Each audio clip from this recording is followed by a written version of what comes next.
যার কাছে ধৈর্য নাই, সহ্য নাই, মেনে নেওয়া নাই, মানিয়ে নেওয়া নাই, তার কাছে কখনো নিয়ামত আসবে না।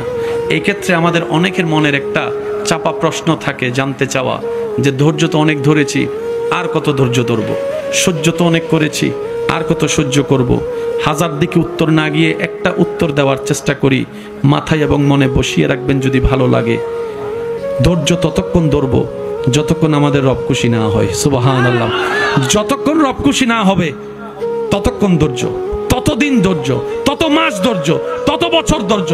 কারণ আল্লাহ তাআলা জানেন কখন নিয়ামত দিলে আমাদের জন্য ভালো হবে, এটা আল্লাহই ভালো জানে। ওই হুকুম আসা পর্যন্ত অপেক্ষা করতে হবে, এটার নামই ধৈর্য। কোনো হা হুতাশ করা যাবে, আফসোস করা যাবে? আল্লাহ দিল আলহামদুলিল্লাহ, না দিল আলহামদুলিল্লাহ। সুখ আপনাকে খুঁজতে হবে না, দেখবেন সুখ আপনার ঘরে নিজে থেকে চলে আসবে। বলেন সুবহান।